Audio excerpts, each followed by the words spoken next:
Master Builders Masonic Lodge number 33 is sponsoring this workshop and brought together a team of folks that can help in along with that process. Today, we're hoping that it raises a lot of questions, but it also gives you a lot of thought. I'm going to turn over the process of the webinar to our Workshop Master, Tim Neighbors, Jr. And again, I want to thank the presenters for participating. And I want to thank everyone who is attending this webinar. And Tim will talk to you about the process and about our presenters. And thanks again for allowing us some time during your day.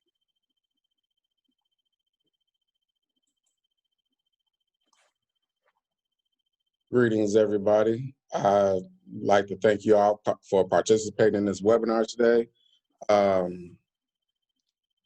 We're going to follow if you all saw the flyer, we're going to follow the order of the presenters that were presented on the flyer.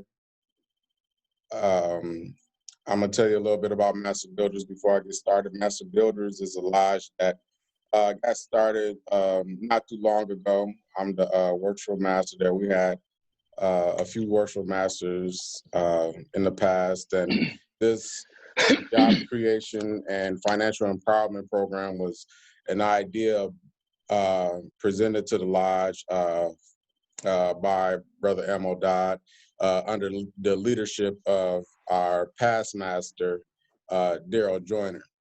And, our lodge, we focus on, empowering the community and doing things to help the community improve as we help ourselves improve as men.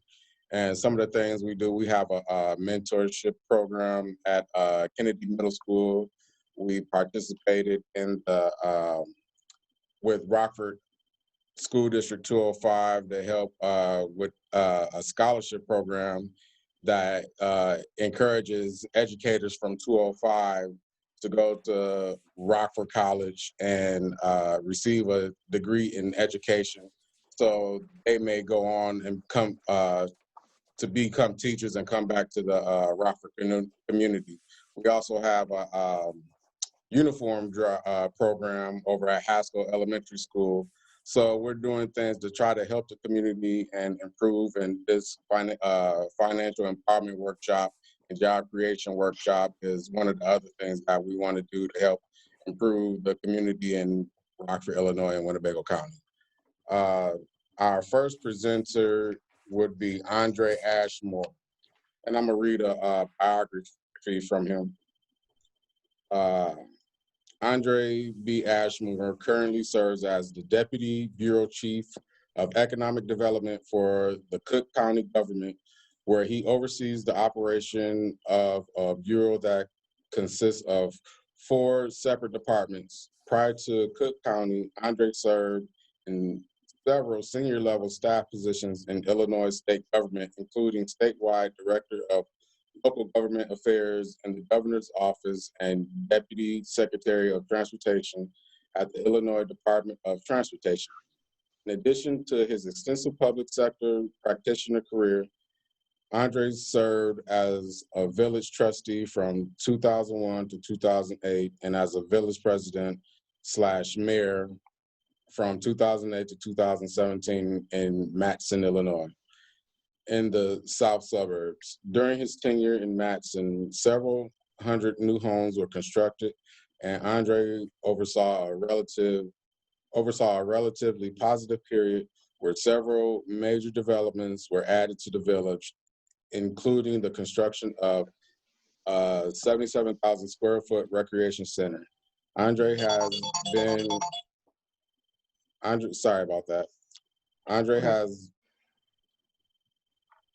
been involved in politics in Chicago, Cook County, and Illinois since he was 14. Finally, Andre has a very extensive academic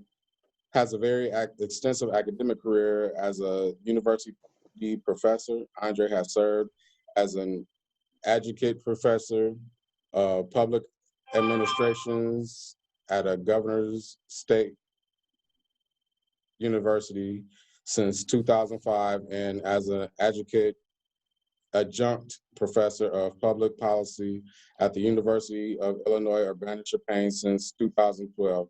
Andre credits his success to his parents, Reverend and Mrs. Ashmore, his children, Andre Jr. and Taylor, and his faith in God. Andre resides in the South Loop and swims almost every day and reads 15 to 20 books a year. Go ahead, Andre Ashmore. Okay. Thank you very much. Thank you for having me. I really appreciate the opportunity to share with you all this afternoon. Yeah, I really do appreciate the invitation. Elmo and Mr. Dowd and I go way back for many years, worked together in Illinois state government, and also along that journey became very good friends. But it's always great to share, and certainly always glad to share any knowledge that I might have to, help someone that's looking to, go into business. And I think these types of opportunities, even in the times that we live now, are very important. So I want to commend you.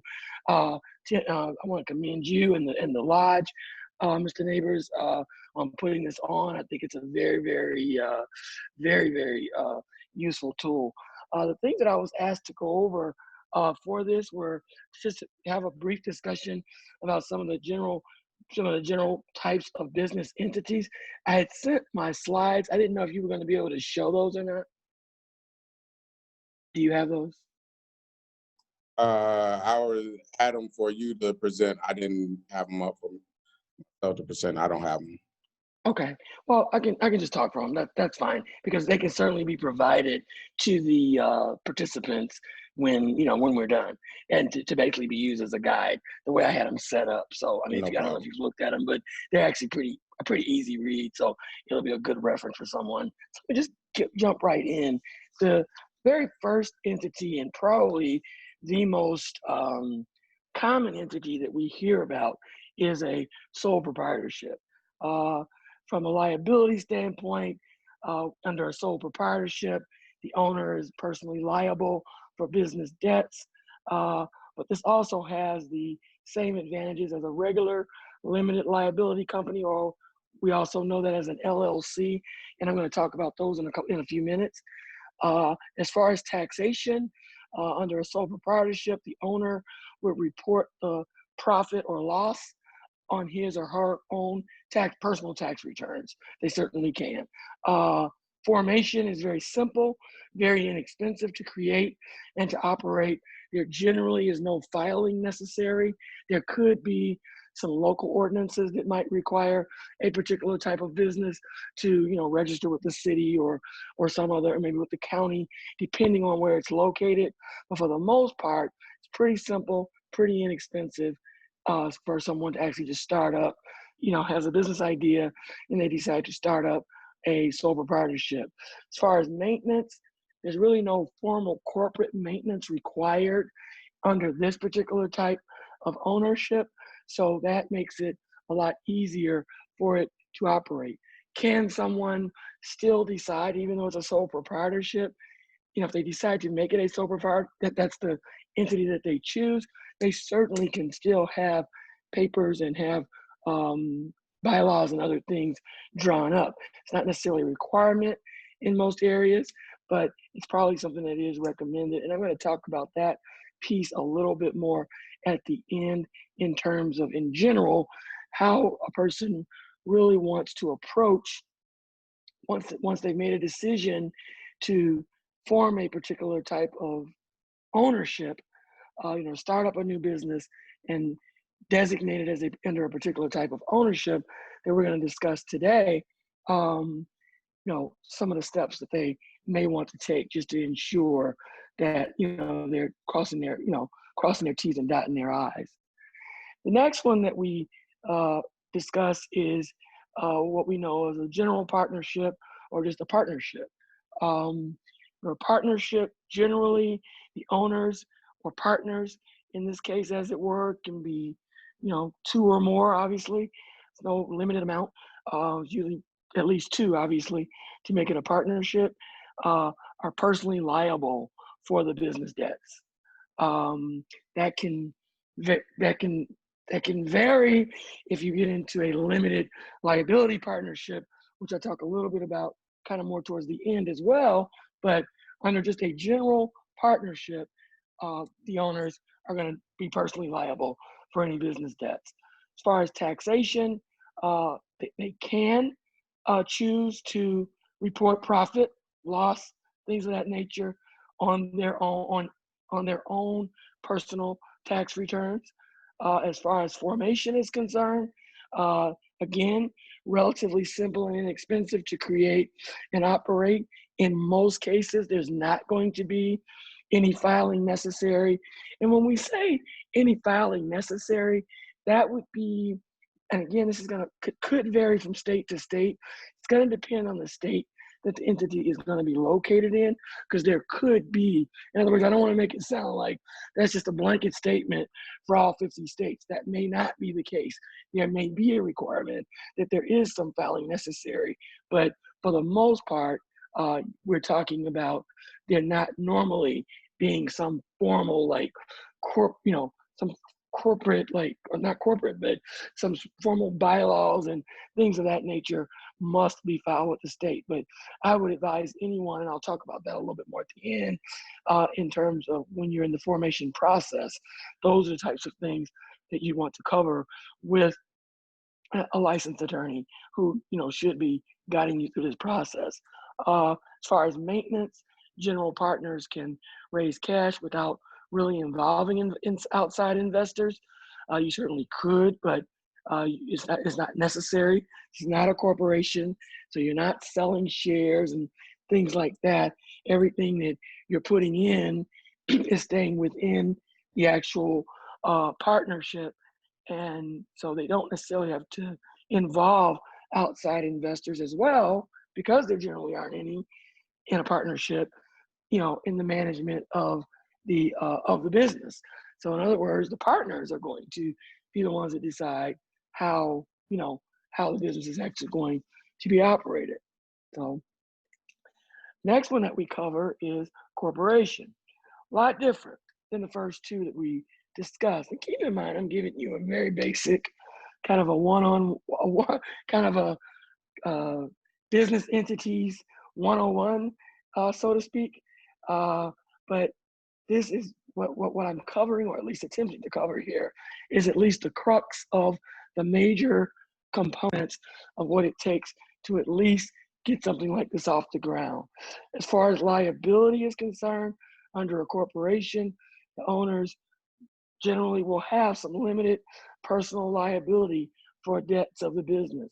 A lot of that's going to depend on how it's set up, what it says in the bylaws, which we talk about in a second, and that type thing.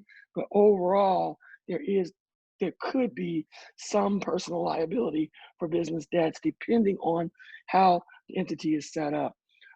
Owners can split, corporate profit among the owners, and certainly among the within the corporation, generally paying a lower overall tax rate than you would maybe on a personal level. And again, that's going to vary depending on where you're at. It's also going to vary on the current economy of the United States in terms of where our what the current corporate tax rate is at that time. But it is a separate taxable entity, so it's not something that any one of the owners is going to need to take personal liability on their own taxes for profits and losses and things of that nature. The taxes of the corporation are going to be filed separately under the name of the corporation. As far as formation, it can have an unlimited number of shareholders. It tends to be more expensive to create than partnerships or sole proprietorships. One reason that is because in this particular case, you definitely are going to want to engage the services of an attorney, and you probably should have someone, at least one attorney, on your board of directors and things like that, depending on how it's going to be, or depending on how your corporation is going to be organized, because you're going to want to be able to seek ongoing legal advice as you move along.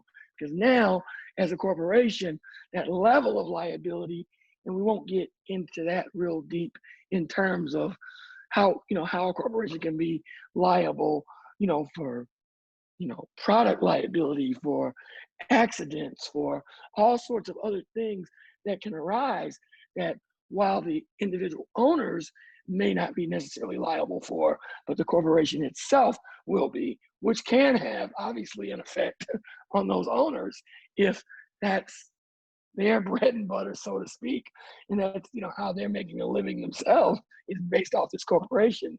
So even though it may not have a direct effect on them, it can have an indirect one as well. But certainly going to be, this is all going to be spelled out in the bylaws and articles of incorporation that are going to be filed with, in most cases, and particularly in the case of the state of Illinois, with the Secretary of State's office, in order for it to be even recognized as a corporation in Illinois. As far as maintenance goes, shares of stock can be sold to raise capital. Also, regular stockholder meetings, usually at least annually, if not more frequently, are required for it to maintain the corporate status. Can't just call it a corporation, can't just put it in the bylaws and file it with the Secretary of State's office. There are some things that actually have to take place throughout the year, throughout the calendar year or the fiscal year, to continue to shore up the status as a corporation. And the last one that I'm going to discuss is one that we hear a lot about these days. It's very popular in a limited liability company. So it kind of combines a corporation's liability protection and but also offers kind of a pass-through tax structure of really what is really more like a partnership. And it can also be called a limited liability partnership as well, where now the only difference there, it would be just involve, two or more people, as opposed to just in the case of, many of them, it's just one person, which would be very similar to a sole proprietorship, but it actually does shift, and this is all going to be spelled out, and I'll talk about this in a minute. It's going to shift some of that liability that might exist under a normal partnership.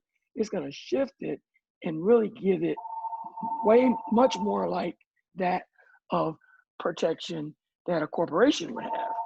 Now, as far as taxation is concerned, the IRS rules actually do now allow limited liability companies to kind of choose between being taxed as a partnership or a corporation.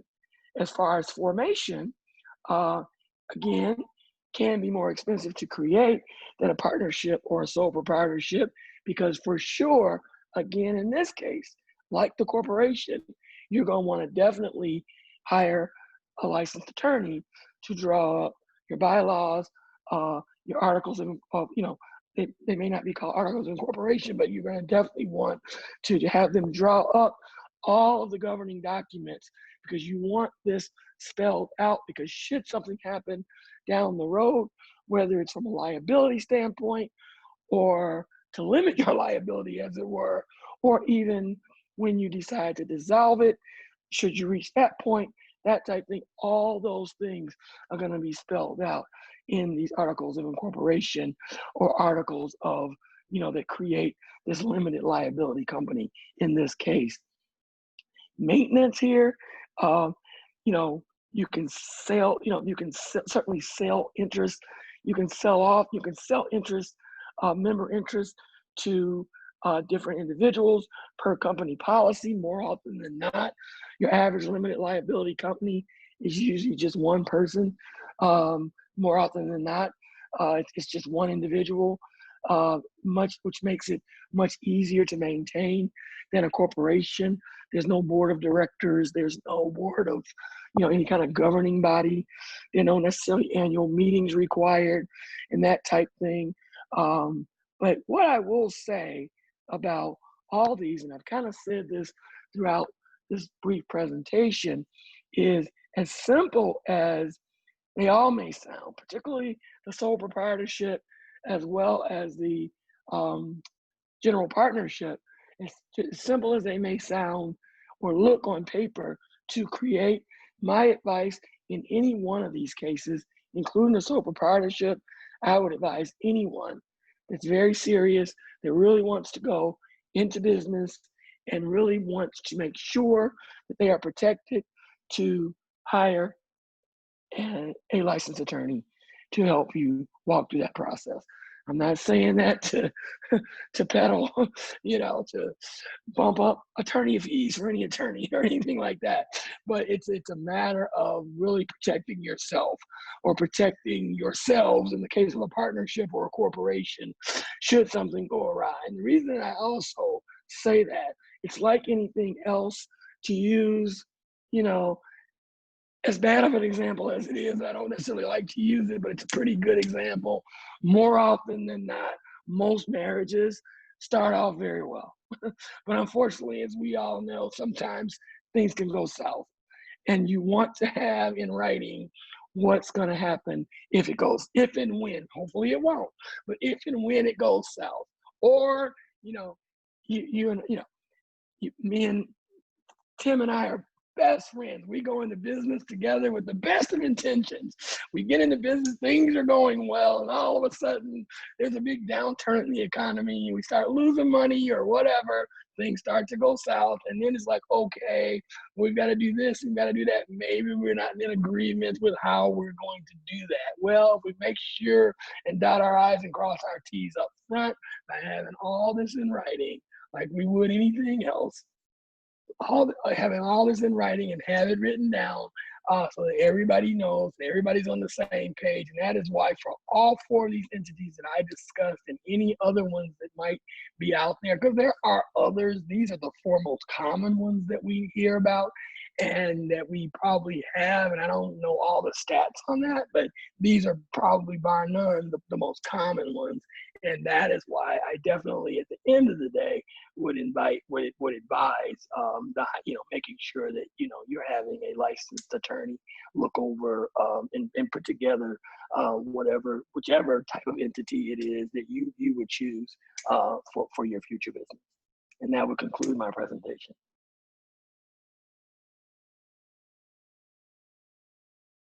Yes.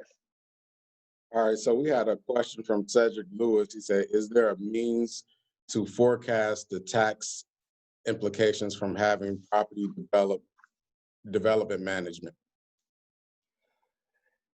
Okay, to having property, can you repeat that last part? Is there a means to forecast the tax implications from having property development / management? Property development, is that the type of business it is? Let me allow him to clear ask the question. Yeah, I'm sorry. Go ahead, Brother Lewis. Okay, can everybody hear me? Yes, sir. So the purpose of the question is, those who are investors, Okay. how can we get in the ball game? I mean, in the ballpark, it's not going to be an exact science. Okay. Mm-hmm.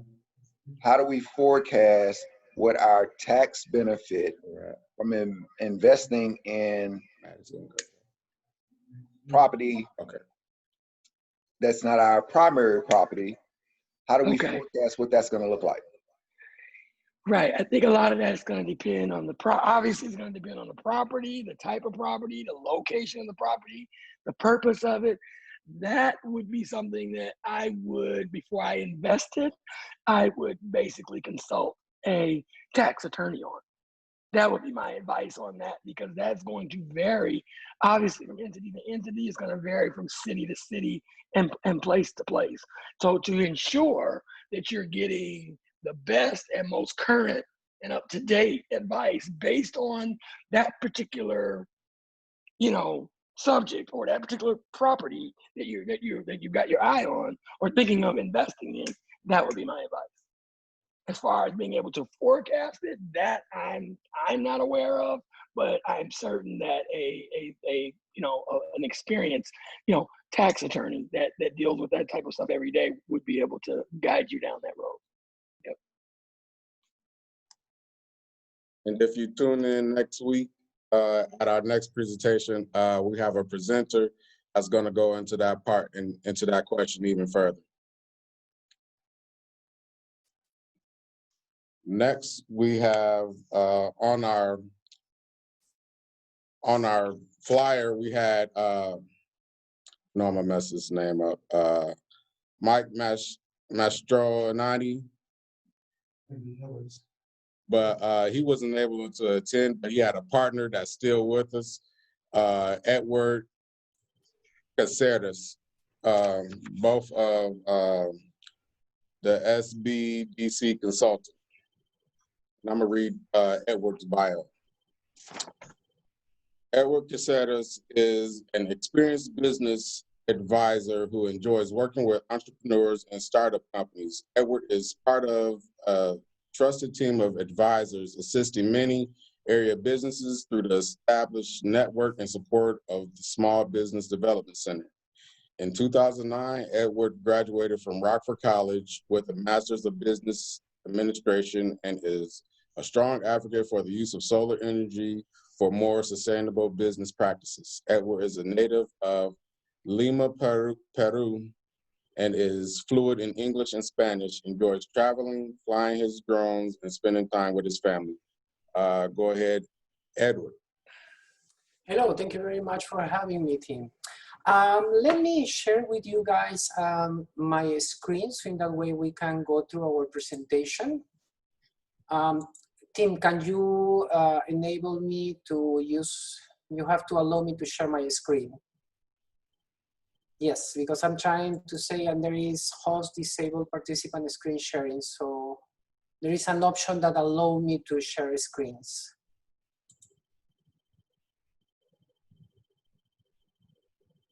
In the meanwhile, let me tell you a little bit about the SBDC. The SBDC is a state and federal funding organization that basically support entrepreneurs in every stage of them. So people that are planning to start their own business plan, oh, perfect. You know, also, no, it's not allowing me yet.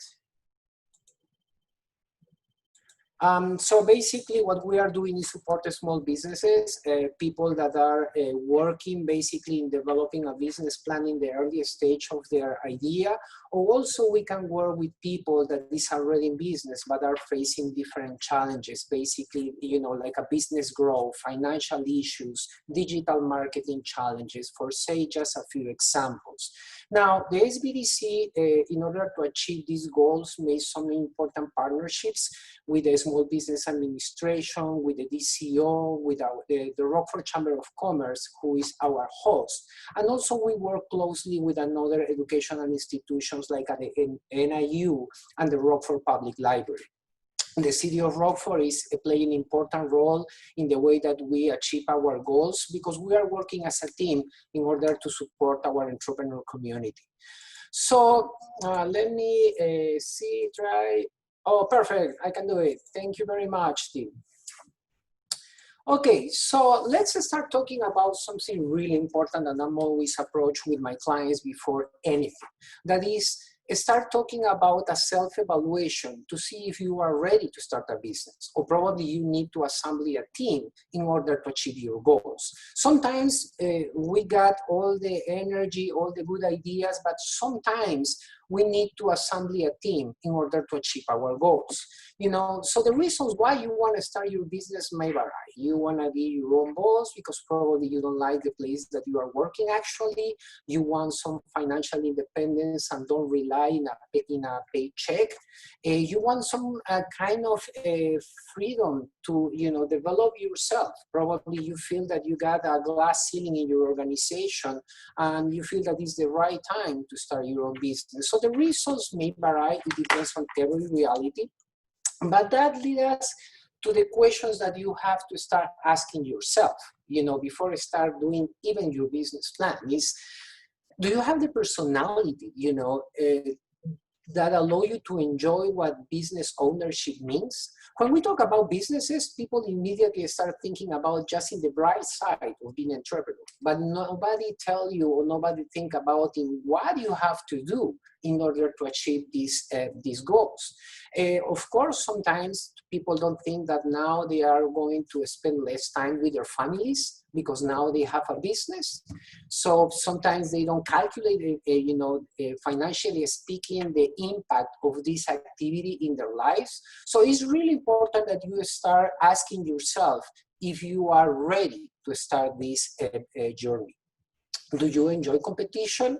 You don't take personally the things, because guess what? Start a business is a really competitive activity because you are not employee for someone. You now are the boss. Now you are the person that is going to basically be responsible to succeed or fail in your organization and everyone with you. So you have to understand the responsibility. Also, and this is, I believe, the two most important features that an entrepreneur must have, that is that you must be perseverant and have a strong self-discipline. Because if you think about it, when you start a business, you are going to face a lot of challenges, okay? And if you don't have the perseverance, that help you to keep pushing, probably you are going to quit. So an entrepreneur is someone that is a very perseverant person, but in a good way. I'm not talking about a stubborn guy. I'm talking about someone that really know what they want and fight for what they want. So that is really important. And the self-discipline is because you are going to face a lot of sacrifice in the journey, at least at the very beginning when you are building up, you are in the groundbreaking process of your business. It's really important to get that. And finally, you have the ability to planning, because you can avoid a lot of issues if you start planning, and foresee any potential issue that your business idea could face. Which leads us to understand also if your idea is a good idea or not.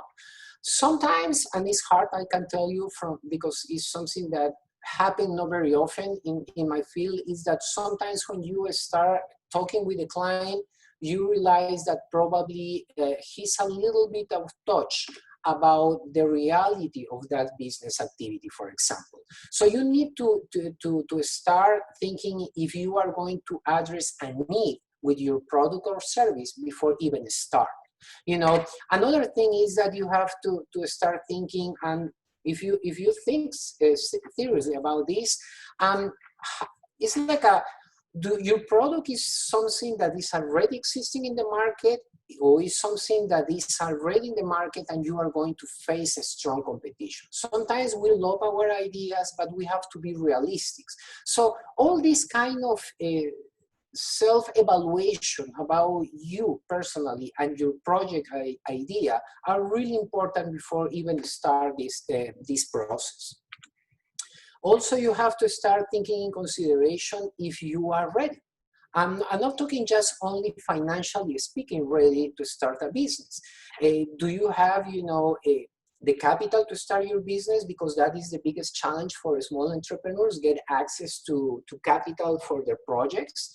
There are any factors that make the financing hard to obtain. Probably is a kind of product that demands a lot of regulation from the government, and there is any potential damage to the environment. For example, I got the opportunity to work in California for 2 years for the solar industry, and I know that, for example, banks like Wells Fargo and Chase require to their potential clients, if they're applying for a loan, present some kind of environmental study to see if there is going to be any impact of their activity in the environment. So you have to start evaluating all these things. So probably you are using a technology that is going to, is in their way out. So there is many things that you have to start thinking, from different angles before starting your business. There is any, prohibition or zoning licensing issue. For example, you can open a liquor store next to a school. I mean, there is some kind of regulations that you must be aware, in this process. Another, and probably is the most complex part, before you start your business, is how you are going to fund basically your business. You got, financially speaking, you are ready, you got some savings, or you got maybe some home equity. You got some friends, some family that maybe can provide you with some support for your business. Are you ready to apply for a loan? And when I say ready to apply for a business loan, that means that you have to get a business plan done. You got a really good credit score. You got a really good debt income ratio. I mean, all this information are valuable information that bankers or any lender are going to check on you before provide you with any funding. So do you have, in this case, probably your idea is going to be funded for a private or angel investors, as we call them, that are people that are looking for opportunities to, to get a better return for their investment, and are willing to spend in young entrepreneurs with a really good ideas that, of course, prove through a business plan that there is going to be a return for their investment. You are going to work with venture capitals. I mean, there are many options out there that you can use to start funding your business, even grants. But about grants, especially in these times, I just want to clarify that sometimes happened in the past that people came to me and say, hey, you know what, I want to start a business because I hear about this free money that the government is giving away, and I just want to take that, pay my debts, fix my credit, and with the remaining start my business. I'm sorry, but grants doesn't work in that way. There are a lot of misinformation. That's why these kind of webinars are really important, because it's the way that we can deliver to the community reliable information from reliable sources. So in that way, they are going to get the right information to make the right decisions before they start their business. And finally, you can also use crowdfunding that is very popular among millennials and Generation Z for the creation of new products. Remember, 10, 20 years ago, we didn't have 3D printers. We didn't have the advancing artificial intelligence that we have now. So the new ideas and new products are originals in the way that you don't need all the infrastructure that you need before, thanks to the new technologies that we have. And crowdfunding becoming a kind of unbelievable source of opportunities for young entrepreneurs. Another important thing that already Andre talked about is decide about the legal entities, in special for two main reasons. Of course, liability, and the second for tax reasons, But he already explained about that, so I don't want to spend too much time on that. But it's really important to, help the people understand how important is decide the right legal entity for your business. And of course, make an agreement to avoid problems later. And finally, after all these things, you have to, once you got all these questions answered, you put all your ideas together, it's time to start making your business plan. Your business plan is really important for two main reasons. The first one is because it's going to be your playbook. It's going to allow you to explain basically your idea to people that probably doesn't have the same business or educational background to you, but since you got the opportunity to explain it, it's going to allow you to get opportunities with your business. It's going to allow you to also explain if you are going to provide goods and services or just one or other. I mean, it depends, but this is the document that is going to allow, the people understand your business idea, how your market works, what are the requirements of your market. What kind of marketing plan do you have? You are going to work with traditional social media, or you are going to start looking for another new options that came out thanks to these new technologies in the market right now? How you are going to manage your HR issues? How you are going to manage the financial part of your business? You are going to use a software like a QuickBooks. Believe it or not, start a business is a complex entity. So you need to put together all the things in order to avoid forgot something, or, being unclear with people that probably is looking to work with you, but without a clear explanation about your project, you can lose opportunities. So without all the things, when you are complete all these things, one of the most important things that you have to start thinking is, okay, I'm ready to start this business. You can start making with your checklist, financially speaking. I got all the information. I got my business plan. Now I went to the city, for example, in the city of Rockford, we got this wonderful program that is Business First, that allow the people basically in our city in Rockford to came.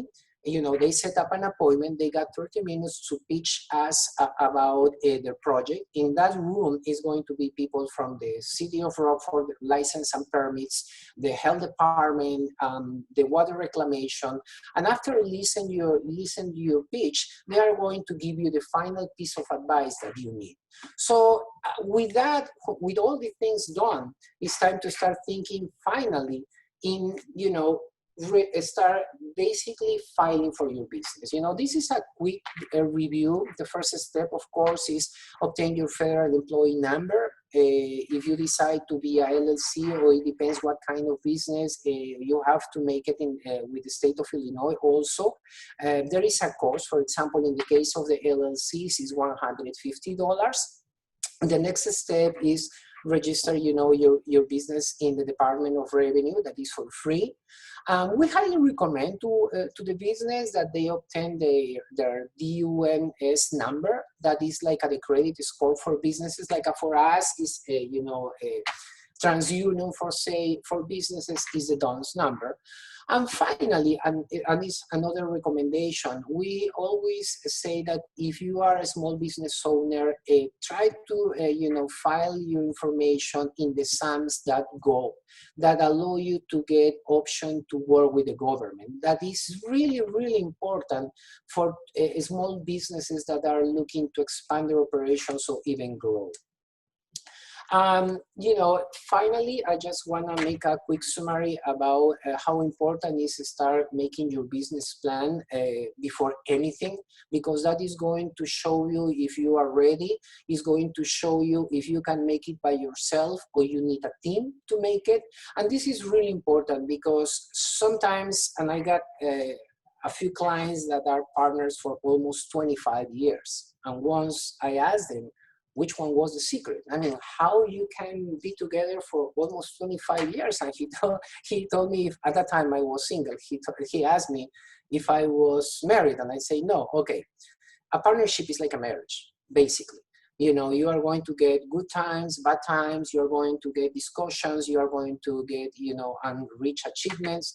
So it's really important that you think if you can start your business by yourself or you need to assemble a team. I got clients that for several years work, for example, for the food industry. Now they got a great idea, and they know that there are out there something called applications. So they want to get an application and fit all this application with their knowledge. But sometimes, an app developer could charge you between $50,000, $60,000 to make things that probably is all your budget to start your business. So in these cases, sometimes a partnership is highly recommended. It's much better to make $1 million per year in revenue to make $0 and keep a good idea, hiding from the light.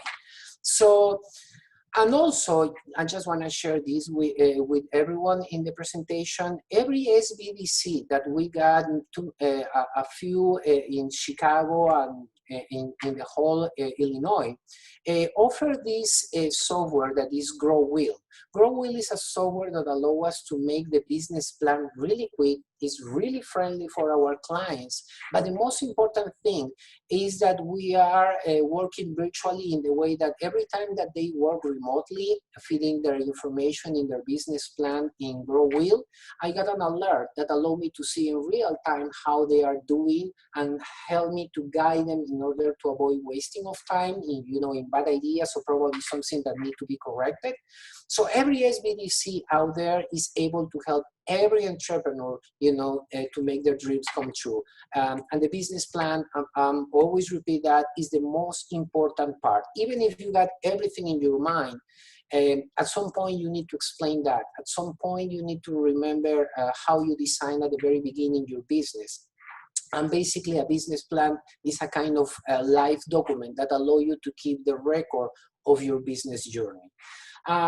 This is basically the everything that I got for you guys. We are more in this BDC like a facilitators that help entrepreneurs to connect the dots and let it, let them grow their business in any way possible that our network have, the possibilities to do for them.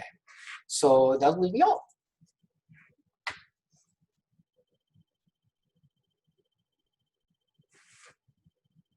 Any question?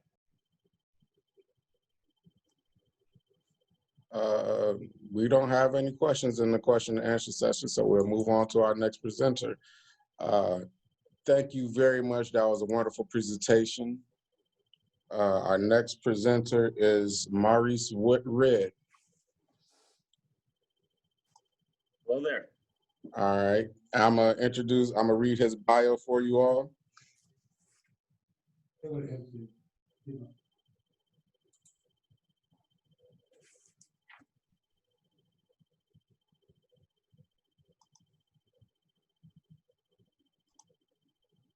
All right, so I'm gonna read Maurice's bio. Maurice founded the Red Insurance Group in 2017 after spending time as a financial advisor for Morgan Stanley and then becoming an independent insurance agent. Maurice brings a unique background to the financial insurance field as he was an educator and non-profit executive in his earlier professional career. From his experience in education and working in various community organizations, he saw there was a big gap in financial education in our society. This drove him to move into the financial insurance field to be an advisor who not only recommends the most appropriate product for his clients, but also educating them on understanding the impacts of financial decisions. Maurice is very active in the community and serves on the board for Rockford Promise and Next Rockford. He also serves on the City of Rockford Board of Zoning and Liquor and Tobacco Commission. Maurice has 3 daughters, Eloise, Sophia, and Brooklyn, and regularly volunteers in their classes and chaperones field trips. In his spare time, he loves to travel and has been to 41 states, Canada, Mexico, and Europe. Here you have Maurice. All right, I didn't know if you read all that. So thank you guys for allowing me to be a part of the activities today. And I am very happy to be here today. So I want to also have a presentation. I want to see if I can share my screen here. So let me see if I can get this set up here for us.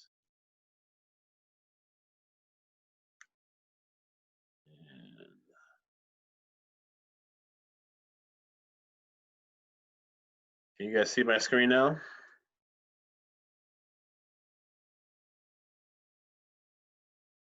You can, yes? Okay, let's get people on mute there. So I was hoping that, I'm sure people who are part of the call can chime in or not, but as I said, my education background, I like to kind of get people involved and ask questions of the audience. So I'm not sure if people have the capabilities or not to be a part of this, but yeah, so we're talking a little bit about business risk management.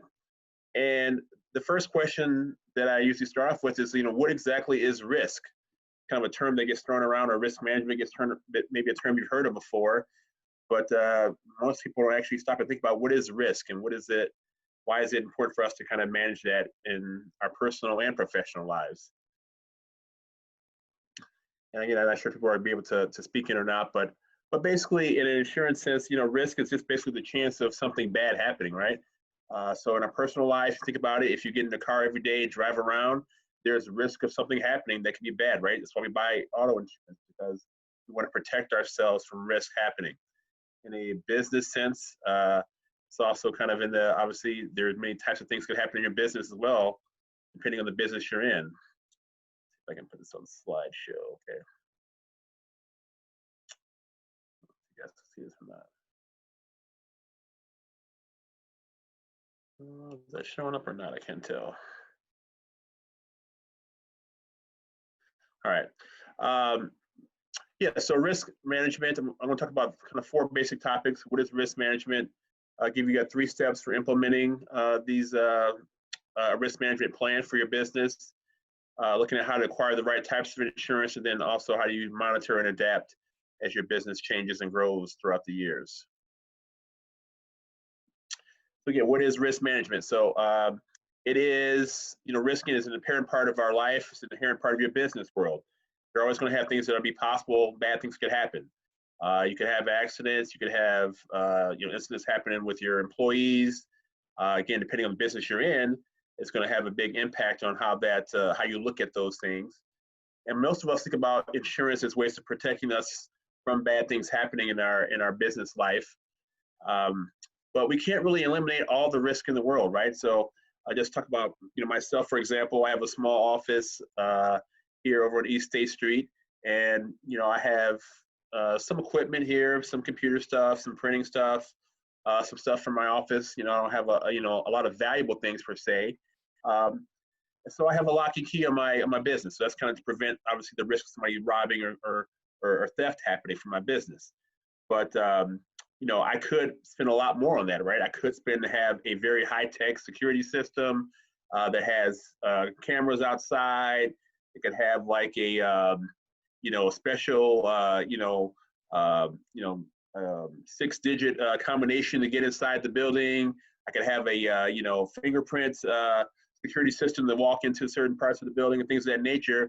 But that would be very expensive, right? Same thing for your home. You could have a very high-tech, expensive security system for your home, but how much is that going to cost you, and what do you have to protect? So for me, in my example, my business, small office, not a ton of things here. Most of my business, with the insurance world, is we do a lot of stuff online. I have documents and things of that nature, but nothing of really real value to the average person out there. So for me to spend $10,000 a month on a security system when I have about $10,000 worth of equipment in my office doesn't really make sense. So you have to figure out kind of that balance of like, okay, what do I have that is important to me, that's valuable to me, to protect that, have a peace of mind of that. But then also, a business, you have to be profitable, right? So you can't just spend all your money on certain things that may happen once in a million years. You have to kind of balance that out. So that's kind of really part of managing your risk, is understanding that you can't control everything, right? So that's kind of what things happen in life that we can't control. So we have to manage the things we can, or be more observant of things we can control, and then understand that some things we just can't control. An employee is going to go out there and do something. If they're driving, you have a vehicle for your company, an employee is out there driving, they could get in an accident because it's not everything their fault. They hit the ice, they could have, it's bad weather.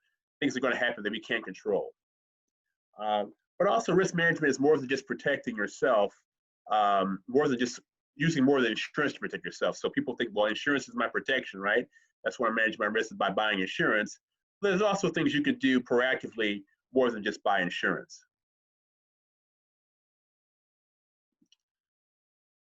All right, so we also have, identifying your risks. So again, some risks are common to most businesses that are out there, that things are going to be very similar no matter what business you're in. You're going to have the same kind of risk.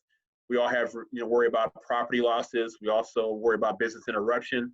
And nowadays, things that are happening, in our world right now with COVID especially, people who never thought about business interruption happening is realizing that that's a possibility more and more. You have liability losses. So maybe something, you, an employee, does something that causes you to maybe are liable for something that happened that hurt another business or caused damage to somebody else's property or something like that. So you have to kind of be worried about that.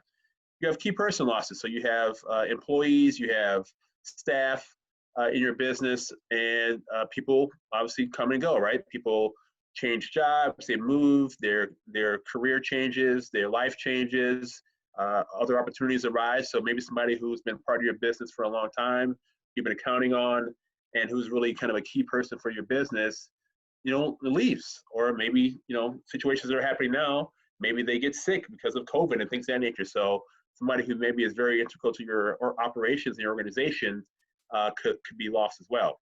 Then also, again, injury is kind of in the same kind of same category. So it could be injury, it could be illness, it could be different things that could happen, accidents at work.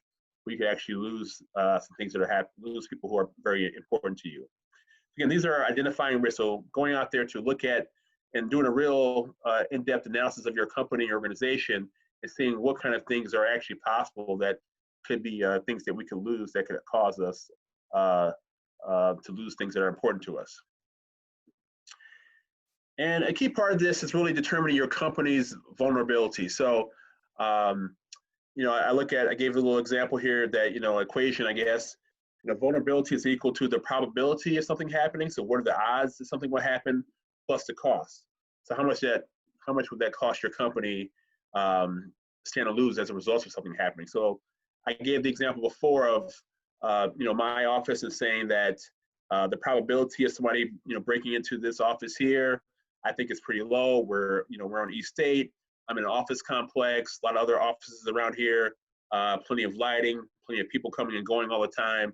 So again, the probability, I think, of something happening is pretty low, I think, in my case. And so to spend, you know, $10,000 a month on a security system doesn't really kind of match what the probability is. And again, the value of my property I have inside my business does not necessarily warrant me to spend that much, spend those kind of costs. Now for you, again, everybody can be different in your situation. So you may have very valuable equipment on your property. You may have, machinery. You may have vehicles. May have something that's, you know, again, you may have money on your property, things of that nature, petty cash or things of that nature. Maybe you have to keep around your business. So you have to determine, again, what is the cost that's going to be if you lose those things, and how valuable is that to you? And then the probability. So where's your business located at? So is your business in an area that's an industrial area, or is it in a, you know, commercial area? Things of that nature. So understanding what the probability of things happening as your business, type of business that could be sought by people to want to rob things and take things from your business. You have valuable things that people, you know about the value of that, and for various reasons. You know, you think about what was happening, you know, a few years ago when we had the last economic downturn. People were stealing like copper and things out of people's homes that were abandoned and things of that nature because it was, you know, had some value to it. So does your company produce things that might have value to, they might want to get hold of?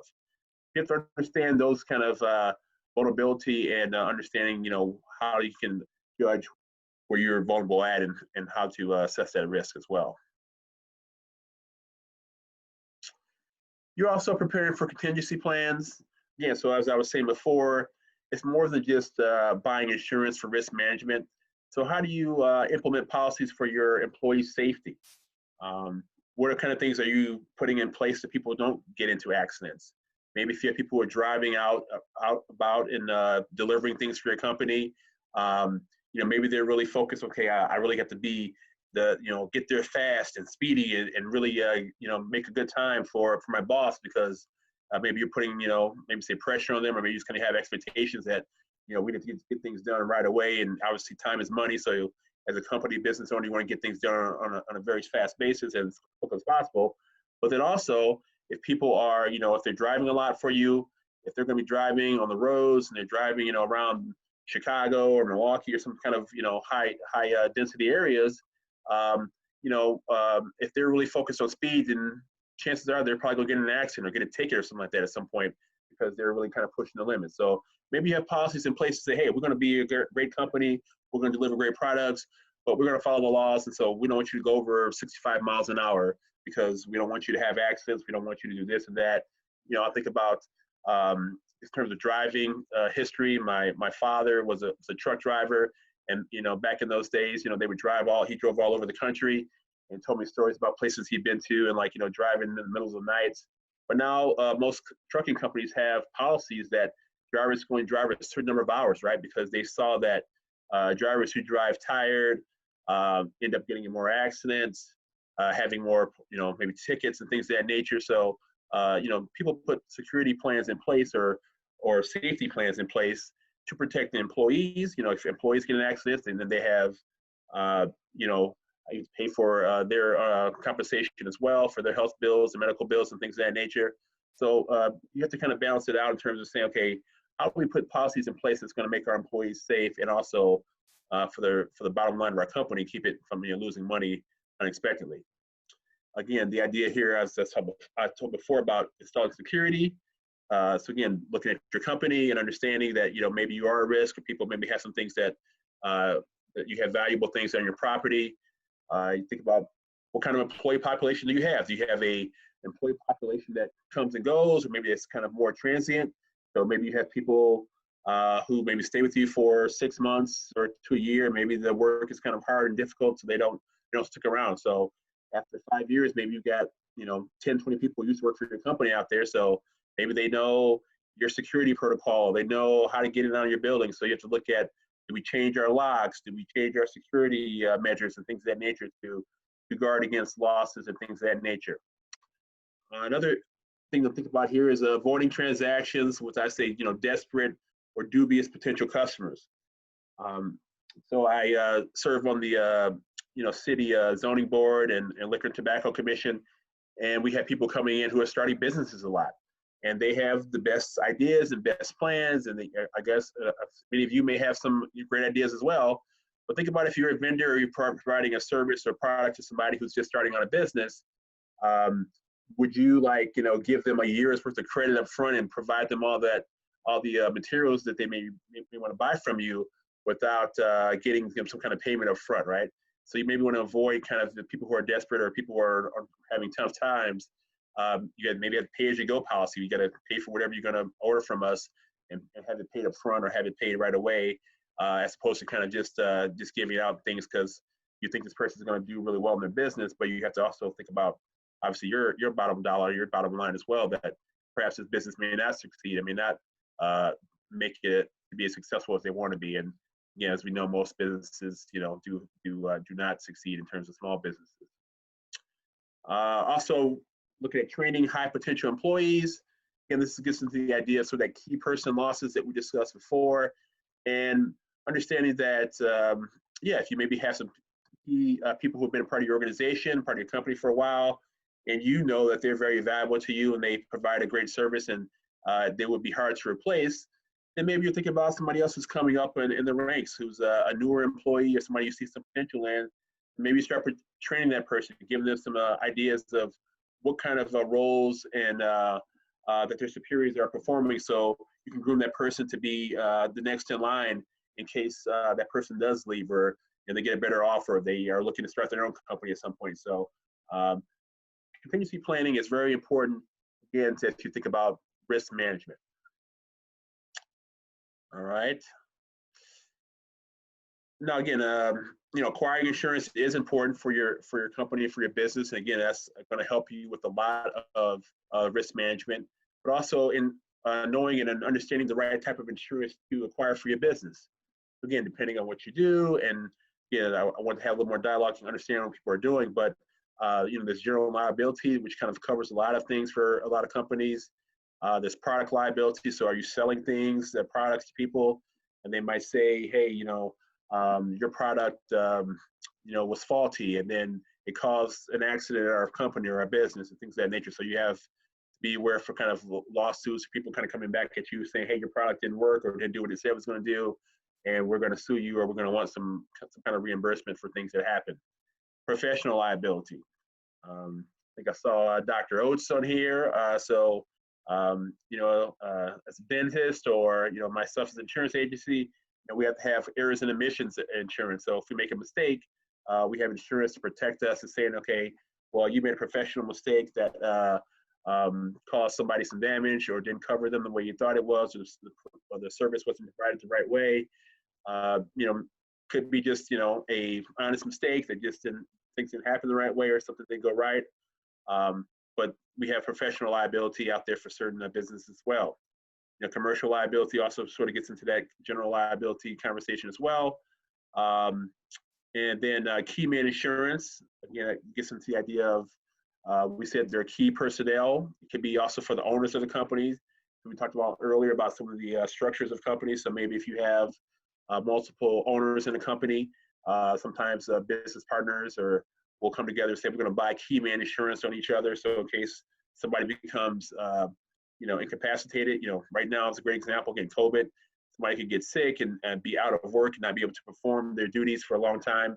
So you can have key man, it could be life insurance. So obviously if somebody dies, but also could be for disability insurance as well for key personnel, saying that it will give you disability income. So the company can actually buy that, and the company actually owns the insurance on a person to protect themselves if that person was not able to be able to do their duties because of disability, or obviously in the case of unfortunate death that were to happen, then that money can come in to help the organization, help the company out. A lot of times it can actually help you kind of buy out the person. So maybe if you have a business partnership with somebody and you know that there's 2 or 3 whatever partners who are part of the company, and they may not want somebody else to come in who inherits that share of the business. They may have a key man policy to say, okay, well, this person, dies, something happens to them, then they can use that money to actually buy out the other interests and other family who may be interested or who have kind of inheritability interest in that possession of that business. And then also facility insurance is, again, your facility, your business, things of that nature, to protect yourselves in those situations. And wrapping up here, and the last part is just really to monitor and adapt as needed. So again, your company is growing, things are going to be changing a lot of times. Most business owners obviously are focused on the day-to-day things, focused on growing your company, focused on and getting more business to happen. So, time goes by quickly. Think about it already. We're in July already, having a lot of conversations with folks like, where's the year going? It's been like a crazy year, right? There's so many things happening, and people have been dealing with a lot of different things in the business world. And people are thinking about things they didn't think about before. So probably most people were not thinking about business interruption insurance is really a thing they have to worry about. Like, why would my business, be stopped for any reason, right? There's a reason why people are always going to need. You think about restaurants and businesses that are out there. People would always want to have food to eat and things to have to eat and eat out and those kind of things. But now they're having to look at those types of situations that are happening because, again, this idea of risk is things we can't really foresee or predict happening. So you have to be prepared for those types of things. So people are going to be reviewing their policies and stuff nowadays to look at some things they didn't think about before, right?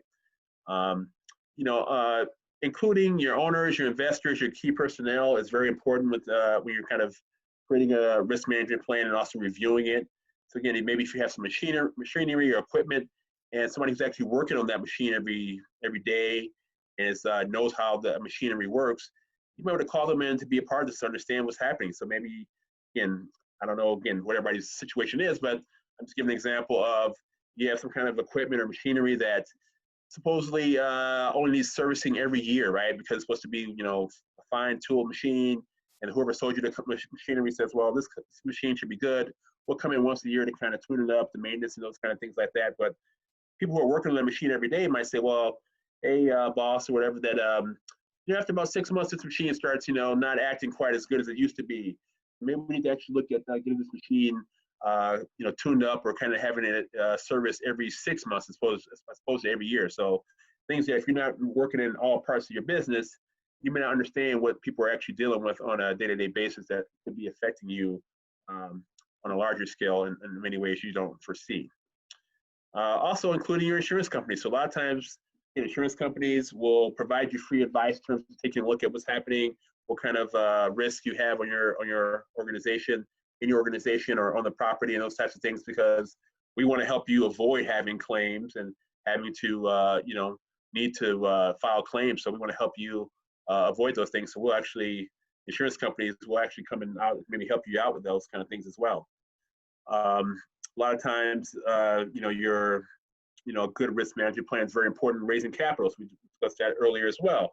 So if you're trying to get money from a bank or investors, they want to see that you actually are thinking about what kind of things could go wrong and are actually planning for that in advance and know your business basically, right? So if you know your business really well, you're going to know what kind of things that could pop up that could be problems that could interrupt your business, that could cause, losses or could cause you to kind of maybe slow down on your production and things of that nature. So you want to basically make sure you're actually looking at that in an active way and including that in your business planning so that people can actually understand, hey, this person actually knows their business really well and they actually are looking ahead for things that could go wrong in a way that is very prudent, that is kind of showing forethought and foresight into their company. And so that shows that you actually know your business really well because you actually can predict, as well as most of us can, that some things are going to happen, what things are more likely to go wrong than others.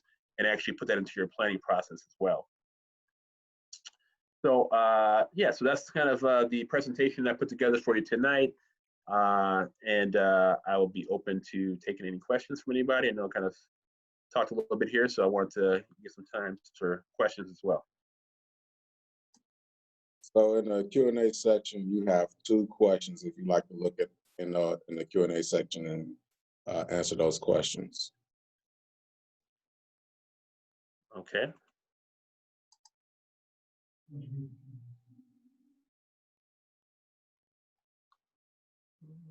Looking, trying to get into the right. Okay, I'll go ahead and read it. Thank you. Looking around for here. Okay, Ray Richmond asked, unfortunately, now knowing that business interruption claims aren't covered during the pandemic, has there been a direction in legislation for COVID-related medical/injury claims against the business?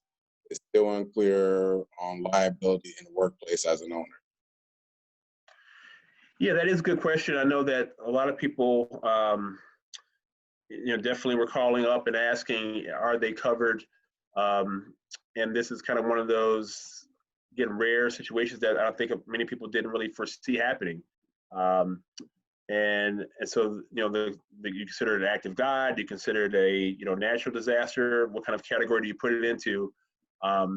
So really, there really hasn't been I think they're still kind of developing in that situation. I don't have a definitive answer on that right now, but I think that there's been discussions about those kind of things, but I don't think there's been any clear direction in terms of how legislation is going to play out. And maybe some other folks on the panel might know about this better, but I haven't heard anything in terms of any clear direction right now. One more question from Chris Lewis. Many small businesses do not have a succession plan in place as an investor. How do you interact with owners who are looking for potential buyers of their business? Yeah, I mean, it's a good point saying that, again, many small business owners, obviously they have a passion, an idea they want to kind of put out there, and they're just really thinking about all the positive aspects of, okay, I have a business, I'm going to make it happen, I'm going to work hard, I'm going to hustle, I'm going to get things going. But yeah, many people don't necessarily think about, okay, what's going to happen if I can't, work anymore, or if I want to sell my business at some point. And so questions, at least in my capacity, we try to help people think about those things more, understand like who are maybe some of your competitors out there. Could be somebody who may be interested in buying your company out if you're ready to get out, or if you can't perform your business anymore. It's a difficult question to kind of say exactly who will be out there. But yeah, I don't deal with that a lot, but I do understand that is a good point in terms of making it clear that people have to understand that, what is going to happen. And if you want to sell your business or retire, or if you just can't perform your business, is there somebody out there who may be willing to take it over, who's interested in buying your company at some point?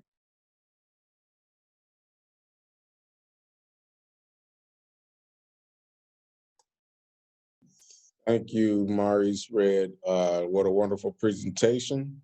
Thank you. If there are no more questions, we've answered them all. We're going to go on to our next panelist. And that is Fred Lundquist.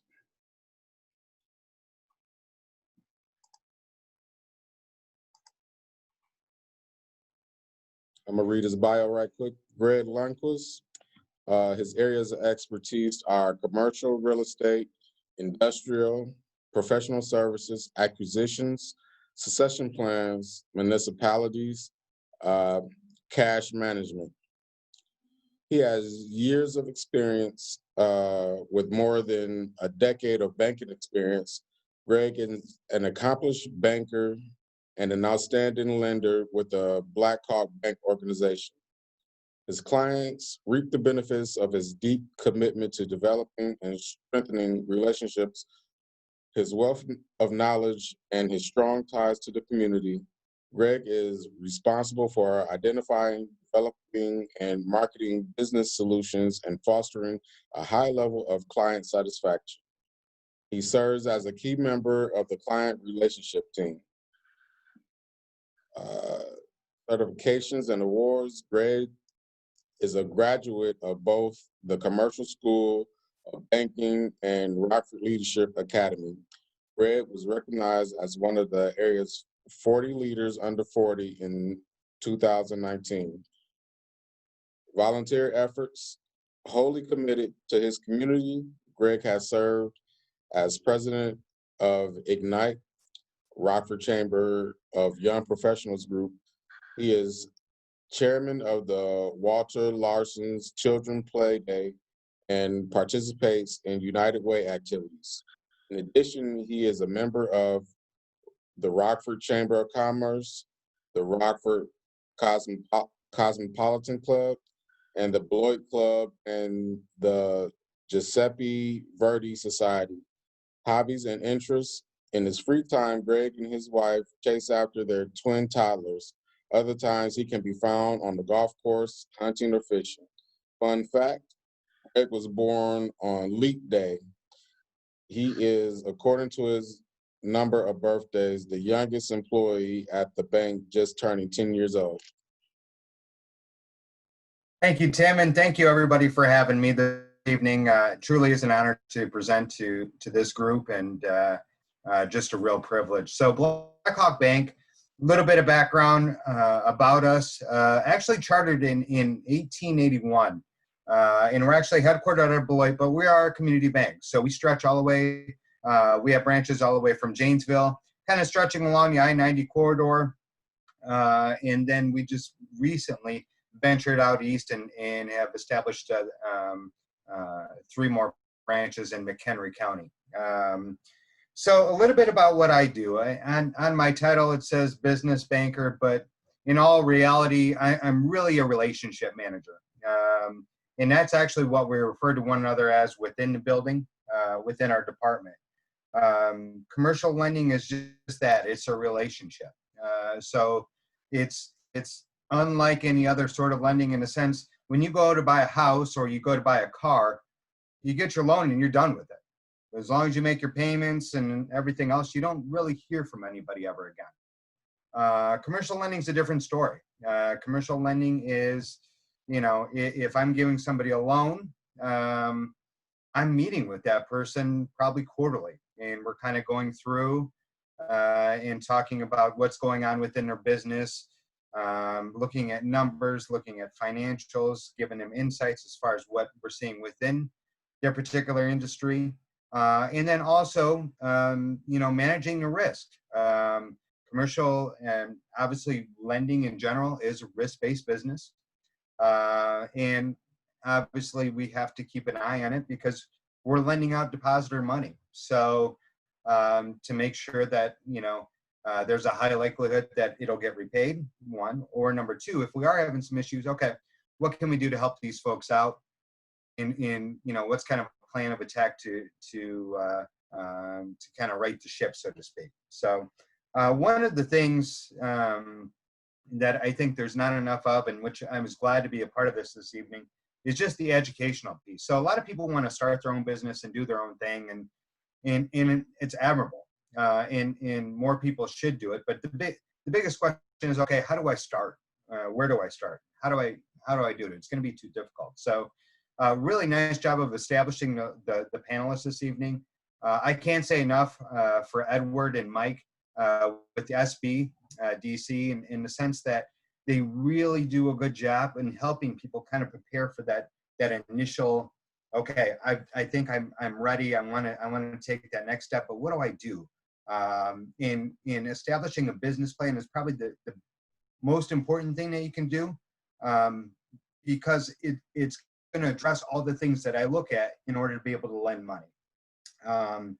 So in terms of lending, there's basically, for those of you who've gone through business school or taken some business classes, it still holds true. There's basically 5 C's that we look at when it comes to lending. And these are the things that we take a look at in making a credit decision. Pretty simple, and I'll kind of walk through them real quick this evening. So one is, is obviously capacity.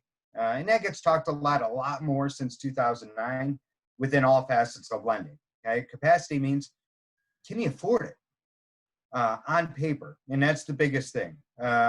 So nowadays, from a lending perspective, no different than with a mortgage, I have to show that you have to that you can repay the loan. I can't give you a loan that's going to put you in a worse spot than you were in to start with. So that's kind of starting. And then, what are we looking at for capital? And by capital, I mean, what sort of down payment do you have? In business lending, they do require, in almost all instances, if you're purchasing a building, there's required cash down requirements. And so where is that coming from? Now, it doesn't have to come from your own pocket necessarily. I mean, there's a variety of different programs out there. Edward actually highlighted on some of those things. And also from a community standpoint, I know there's other programs out there in terms of grants and things of that sort to help you there. So if you don't have all the money in the account, presently. But certainly, I think whenever you're marginalized or whenever you're just part of a group that is anybody else hearing that in the background?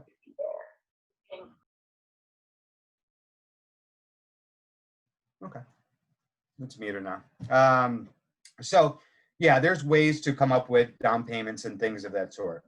Other things that we look at, obviously the collateral. What are you purchasing? What are you buying? I'll tell you right now, and it kind of goes in with conditions, commercial real estate right now is a very tough market. If you're looking at things like, if somebody was coming to me today and was asking to purchase a strip mall, it would probably be a little bit tougher just from the standpoint of,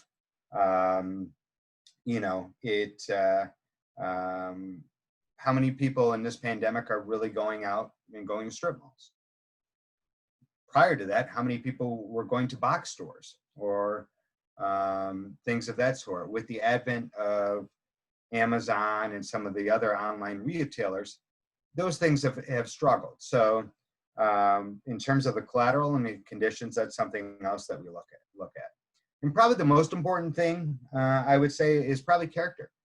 And that's where the relationship comes in. So character is, if I, no different than any other sort of lending. I mean, what is the likelihood that we'll get repaid? A lot of times what folks will use, and it's used, you probably track it and see it on different devices. Now it's a lot easier to see, but credit score is used to dictate that. So your credit score is a fair indication of the likelihood that that any entity, regardless of it, is going to get paid. So, other things that make it tough from a collateral standpoint is just not having the capital or collateral to start with. So we do partner and we do offer programs besides traditional, commercial lending. The SBA, Small Business Administration, has loans out there that help banks mitigate that collateral risk. So the SBA will come in and they'll guarantee a certain portion of that piece of collateral or that business to help the bank offset that risk and to make the likelihood of you obtaining that loan a lot greater than what it would have been because you didn't have that. So obviously the toughest thing getting started out is just usually, you're just getting started. You don't have a lot of those assets, collateral or capital. So other things from a standpoint of loans, really two basic loans in commercial lending. You're familiar with them. It's just a different type of loan. There's open-ended, lines of credit that are out there that can support everything, anything from, just simple day-to-day purchases to helping to support accounts receivable. So, let's say you're a contractor and you work on a job and you pay yourself and employees, but the general contractor that you're working for doesn't have a draw for 2 months. How do you pay those folks? How do you pay yourself? How do you keep going? A line of credit kind of supported by your accounts receivable is something that we would utilize to help get you through. And then, of course, a close-ended or term loan, no different than a car loan or a home loan, in which you know, you have a fixed amount of payments over a fixed amount of time, and then it's paid off. So a number of different things. I can't reiterate enough. I mean, obviously, the key to it, and I think, you know, in talking to Elmo going into this, the most important thing is to kind of surround yourself with a group of folks that you trust, and that will help you. So obviously, like on this call, Mr. Red, mitigating your liabilities or your risks that can occur within you know, day-to-day operations. You know, an unforeseen thing that happens there could easily take down a business, and we've seen it take down a business before. You know, having an attorney to consult, having a good CPA, obviously having a bank and a banker that has your back. I work for a community. I started my banking career working for much larger banks, and I progressed down over the years in working for a community bank. For probably the biggest reason is because they truly care about the community. I've been in it enough to see that your business could be doing well and prospering, but if I've seen where big banks will come in and make sweeping changes and say, you know what, we really don't want to be manufacturing in Rockford right now just because there's too much risk. That manufacturer could be doing just fine, but because of the type of business it is, and because of the type of risk that it presents, a lot of times you could see instances in where they get forced out of a bank and have to find a new bank. So community bank, obviously we care about what goes on in Rockford. So manufacturing in Rockford, professional services in Rockford, things of that sort we care about. And even if, and like we're seeing right now, especially with the epidemic, with the pandemic, and even before this, I mean, going into it, we had some softening in the last half of 2019. We're going to be there for our customers as long as, you know, folks have their arms wrapped around their numbers and they have good management. We're going to back them. So that's probably, you know, one of the biggest differences between a community bank as opposed to a large national. So with that, I don't really have any slideshow. I'll open it up for any questions that you may have, and by all means, after the presentation, if you have further questions, please don't hesitate to reach out to me. This is Elmo. Yes, sir. Can you address the development of the relationship with the banker prior to needing the loan? You know, how do you determine, and I sent you this question, how do you determine that the banker, as part of your team, has your best interest has your best interest instead of the transaction's best interest? Sure. As part of the relationship. Yeah, good question, Elmo. Really, from that standpoint, I mean, as I kind of alluded to, relationship manager or relationship management, it is a relationship at the end of the day, and that's where you do want to sit down and just as you have to unmute. We can hear you. Just as you would. Can you hear me now? I thought I was freezing. Sorry, but it is a relationship. So, I mean, just as you would interview a potential employee, as a business owner, you want to interview your banker and have a relationship with them, get to know them.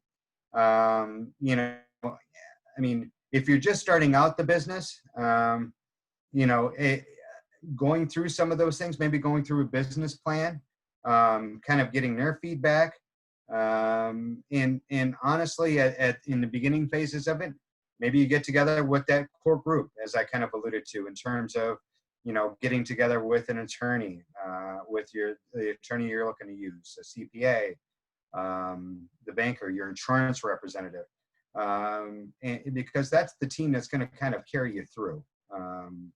And so, to your point, Elmo, it's something that you really do want to feel comfortable with. But I think a lot of that comfort is both, you know, the banker's always going to, you know, especially from a community banking standpoint, you know, my job is a liaison between the customer and the bank, and really kind of view it to see my success relies on my customer's success. So, you know, if I could help them, you know, that's really where at the end of the day, where I feel good about it. We have a question from Chris Lewis. Will Blackhawk Bank do factoring or account receivable financing? Absolutely. Yeah, all the time. Account receivables is one of the biggest things.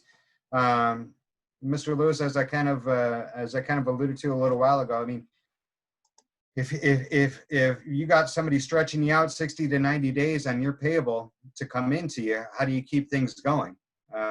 And that's through a line of credit. And so we will do that based upon accounts receivables. Now, I don't want to get too deep in the weeds, but since you asked, if you're looking for kind of a number that we would look at or lend upon, is we would take your receivables that are, you know, depending upon what your terms are, but typically it's 90 days or less, what you have projected coming in, and we would lend on 75% of that. So, and I'm just using real round numbers here. So conceivably, if you have $1 million in receivables coming in, 75% of that would be, conceivably you could have a line of credit for $750,000.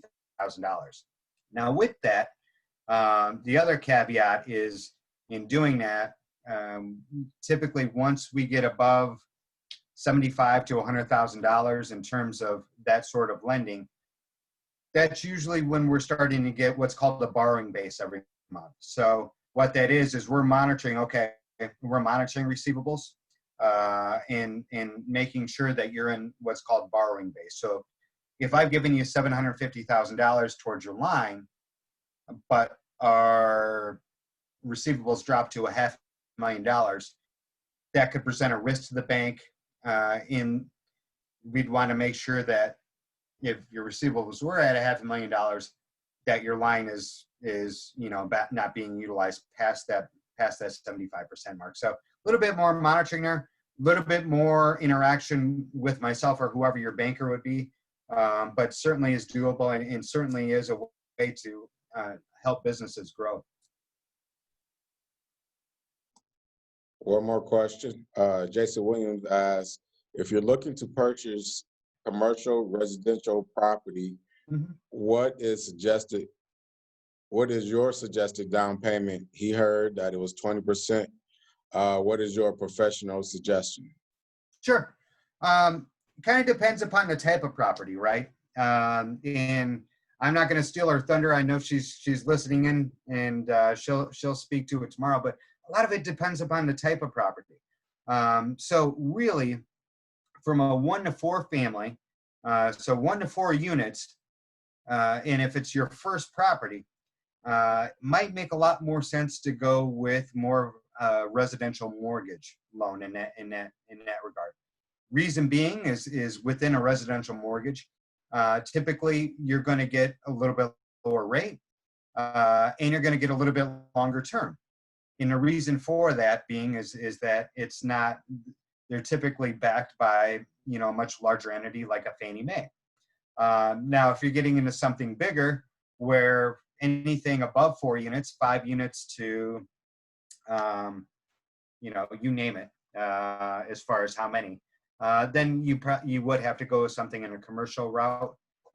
And in my world, we would look for 25% down in that instance. So, as you start to get up there in terms of the amount of doors that you have in that particular property, so goes the level of risk within that particular loan. And that's why you typically don't see a large servicer like Fannie Mae doing something like that. But from a commercial world, and I'm sure Margie will, I'll let Margie speak to the mortgage side when she does her presentation in the next episode. But yeah, it would be 25%. If I could ask a quick question, Greg, what Yeah.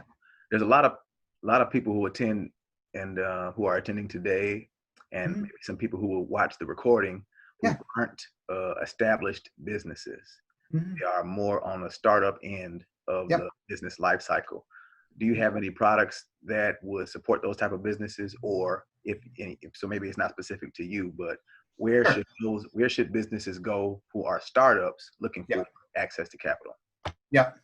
I mean, if you're just starting up, just ground floor, hey, I want to, I'm done working for somebody else. I want to do my own thing. I mean, I can't rate. I mean, I'll say it again. I mean, you got to probably start with maybe going through Edward's group, Edward and Mike's group with the SBDC. Once they get through that, because they're going to give them a lot of the things that I'm already looking for in terms of a business plan. But in terms of the actual products, Tim, a lot of times what we're going to do is probably look at an SBA related loan, which is the Small Business Administration. And then depending upon the type of loan that we're doing, or depending upon the type of business, could depend upon the structure there. But, they have some things out there. And I was looking just recently, I had a business owner that was looking to buy a commercial property that they'd been leasing. And so, but their biggest problem with it, it was industrial. Their biggest problem with it is, hey, I don't have 25% to come in with on this piece of property. So in that case, there was a couple of options. One was actually, through the SBA, they allow them a 10% down option. Well, 10% as opposed to 25% is a lot of money when you're just getting started within something. So that's kind of to kind of give you an idea or a difference. And then also locally here too, which they do a really good job, is the Rockford Local Development Corporation. And they also have some things that they offer in terms of grants, and as well as some, they do, I believe there's some community loans that they offer as well to help kind of bridge that gap from a capital standpoint. We have one more question from Chris Lewis again. So if you're staying in the real estate investment range of 2 to 4 units, what are the rates for deals after the first one? And I'm going back to my, that probably more on the lines of a mortgage, more the conventional mortgage. And I'll tell you, I mean, if you're looking at it, and you have to go through, a qualification, so to actually quote a rate. But I mean, if you're looking at what you would get as an owner occupied property, so I think I was reading something today. I mean, a 30-year mortgage, if you have good credit and equity in the property, is somewhere around 3%, in the 3% range, low 3s. I think conceivably, if you're talking investment, because of the risk and it's not owner occupied, it's probably safe to say that it's probably, probably a point and a half higher because of that risk in terms of the rate. But when you're looking at it, even at that, so you're saying, okay, I have a piece of investment property that I've just financed for 30 years at a fixed rate of 4.5%, we'll say. If you have 4 doors on it, or even 2 doors, depending upon, what your rent is, it should help you cash flow pretty easily in that particular property. And again, Margie, explain that one again next week. Correct. I don't have any other questions. Our next presenter is Jonathan Bell. And I will go ahead and read his bio for us. Jonathan Bell, 48, is the Community and Economic Development Procurement Coordinator for the City of Rockford. Jonathan comes to this post with years of experience in the private sector, and most recently the nonprofit sector, where he has gained extensive insight to economic development for small businesses. He is a graduate of Russ College and is currently finishing up work at Northern Illinois University to earn a master's in public administration degree. Before joining the city of Rockford, Jonathan was the executive director of Providence Community Development Corporation, where he led the organization to fiscal solvency and acquired a portfolio of properties which allows the organization to provide safe, affordable housing in the Rockford area. Additionally, Jonathan currently owns and operates an online retail establishment, which is a regional supplier of hygiene products to a local consumer base. Father of 3 and married 18 years, Jonathan enjoys spending weekends traveling, camping, mentoring, and fitness activities.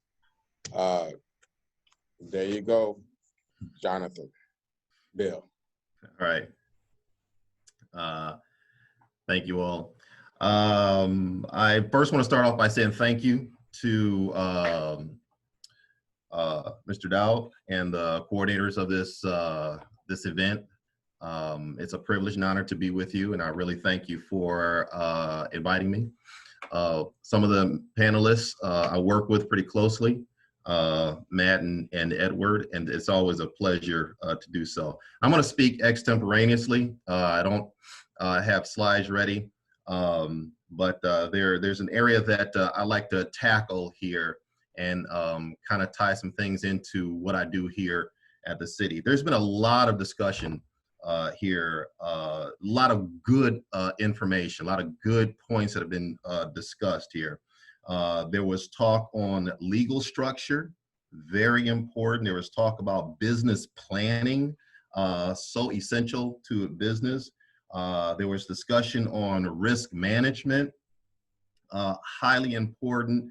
And just before me, there was a discussion on lending. All of these are so incredibly important issues.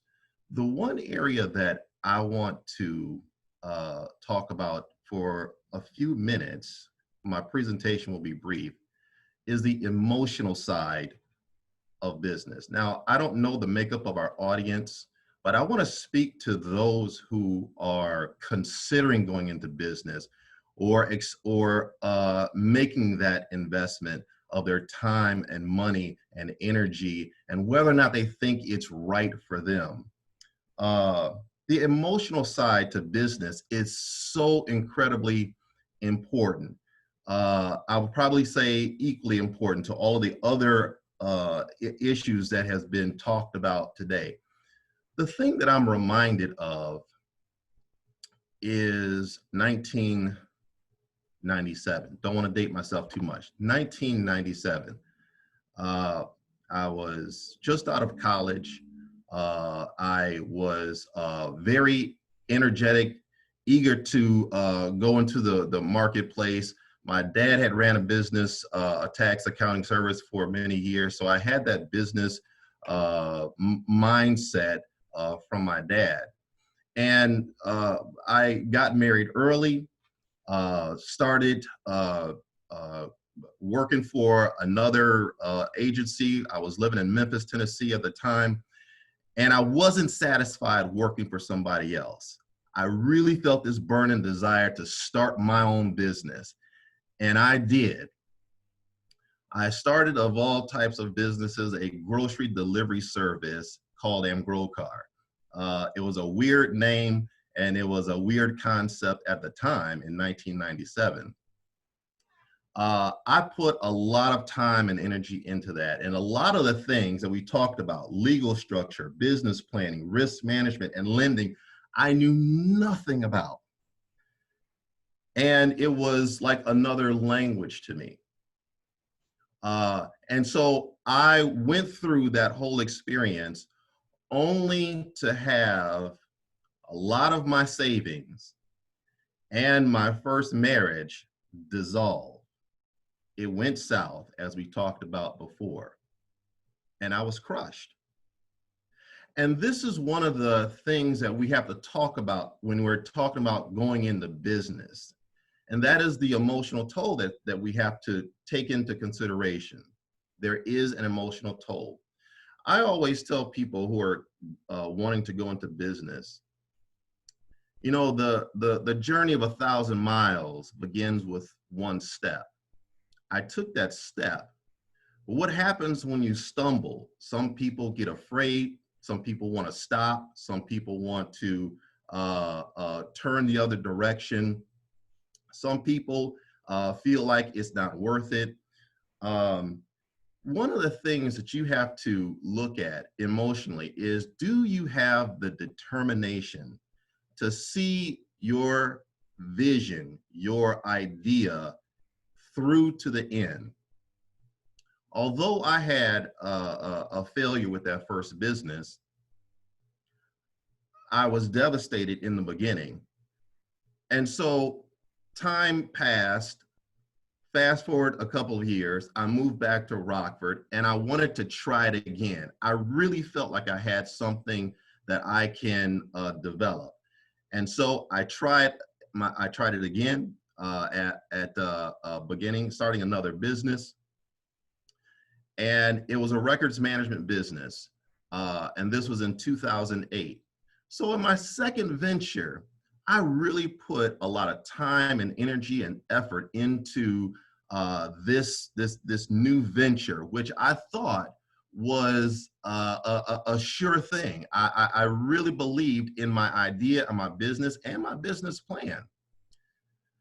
But conditions were not right, because in 2008 is when we hit a really major recession, something unplanned, something unwanted, something it came out of nowhere. And after struggling through that for some years, I had to finally close my doors and go out of business. Again, it was a devastating toll on me because of so much time and energy and money that I put into that venture. I tell that story because there are going to be failures and there are going to be setbacks, and you as the business owner have to give yourself permission to fail. I had to learn that. You really do have to give your permission to fail. Failure is not a bad thing. Failures are lessons to be learned, so that when you look at all of the steps that you've taken or steps that you have not taken, you begin to become a student of business. And that's really important. You really have to learn what it really takes to become a business owner. And it's not just having a good idea. You need to learn the language of business. You need to understand cash flow and receivables and your business expenses. You need to understand many of the things that we talked about: the legal structure, the business planning and risk management and lending. What's most important is you have to have a determination to not just have a good idea, but have a mindset to be a business owner who understands their entire operation. I recently worked with a young lady who wanted to go into business. And when I asked her about the different aspects of her business, her response to me was, "I have a lawyer. That person will take care of it." When I asked her about some other things, she said, "I have a lawyer. My lawyer will take care of that." After some discussion, I think I helped her to understand that there is a responsibility for you, the business owner, to know your business, to know your market, to know the demographics, to know your competitors, to understand cash flow, to understand those intricate details about your business that's going to make it become successful. It is not enough to just have the idea, but you got to study, become a student of your craft so that you understand all of the dynamics that are involved with your business. I learned from my mistakes, and that's most important. I learned from my failures. And from those experiences, I was able to harness the power of the internet, found a market that had a big need. I observed where there were some gaps in some delivery, and I created a business that today is doing quite well for me. And so the position that I have here at the city really gives me an opportunity to reach out and work with other small business owners who are just starting for the first time, or they've started, they're struggling, they want to expand, but they need a little bit of direction. There's been talk on our program here about business first. So at the city of Rockford, we have this phenomenal program for business owners, for those entrepreneurs who want to go into business. You don't have to go it alone. In the city of Rockford, we have a fabulous program that I work with Ed and some others with the Small Business Development Center, where small business owners, entrepreneurs, set up an appointment to come sit down with all of the department heads that would have some sort of input on that business and its location that they're planning for in the city of Rockford. So you were talking with people from building, construction, and planning, permitting, zoning, the water reclamation district, as well as the health department. You're talking to people with Metro Tax. Here in Rockford, and this is where a lot of business owners who are in the food and beverage sector, whether you want to open a restaurant, many business owners or people who are wanting to open a restaurant don't know about the Metro Tax that we have in the city of Rockford. When you come to business first, you learn about those details about taxation and zoning and permitting that you need to know before you make that initial investment, before you sign a lease, or before you purchase a property. It is important that business owners know everything they need to know about a property that they're about to sign a lease for or purchase, so that they don't get stuck with an even higher investment that's going to be required because it must satisfy some regulatory requirements.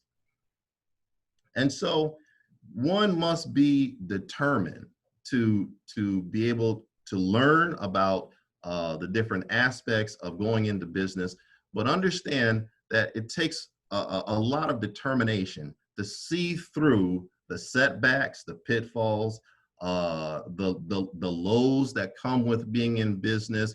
You have to be determined to move forward and get past those difficult moments. And there will be some challenging times. I would say, secondly, you must be disciplined. That's so important. You must be disciplined. When I say discipline, what comes to mind is there was another business owner that I was working with. They opened up a convenience store here in town. They're a first-time business owner.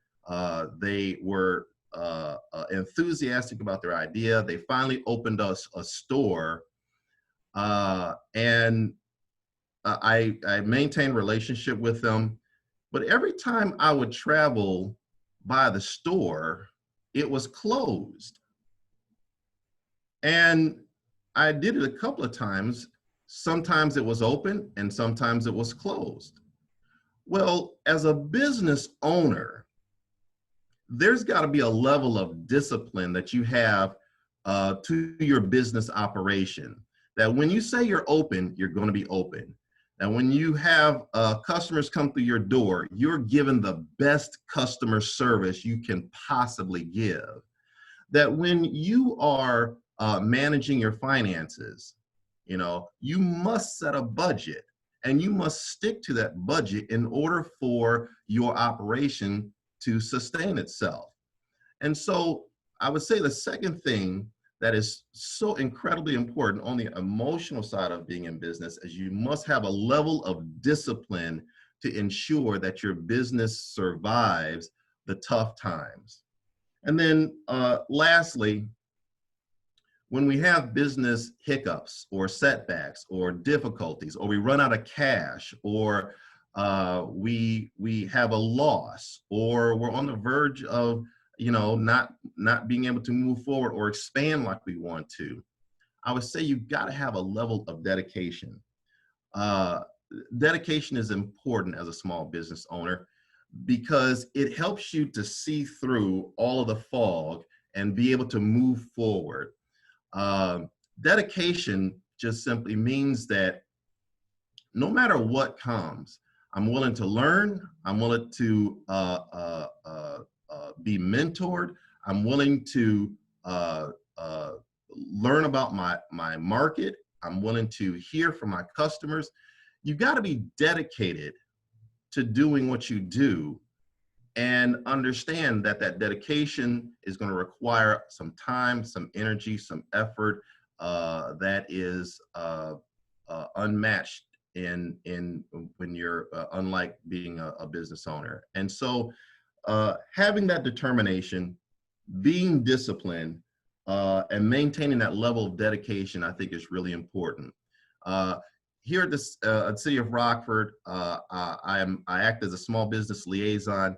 I basically work with small business owners who are looking to start a business or expand a business. We talk about some of those intricate details, the planning, and I connect them with resources and tools here in the City of Rockford. Business First is one of those tools that I think is highly effective in learning about what the different stakeholders in the city, the regulatory bodies in the city have to say about a particular property, but also connecting people with the Small Business Administration or the Small Business Development Center with that Ed and Mike are a part of, so that they can work with them in developing the business plan and think through all of the different technical aspects of that business, so that when you do go to the bank or when you do look for a grant opportunity, you understand your business inside and out. And that is so essential. You can't leave it to somebody else. You can't leave it to your lawyers. You can't leave you can't leave it to other entities to know your business inside and out. And that's one of the things that is going to help make you successful. I'm not saying go it alone. I'm saying understand the dynamics of business, surround yourself with the technical experts that you need to be successful, but understand that there's an emotional component to being in business that is so essential and can't be ignored as you're pursuing your business venture. And so that's all that I have for a presentation. There's been a lot of great discussion, and I don't want to redo or go over some of the topics that have been discussed. I think all of the discussions have been absolutely fabulous. Look forward to the others. I thank those who, Elmo, for allowing me to come on and share some of my thoughts. And with that, I'll take any questions that you might have.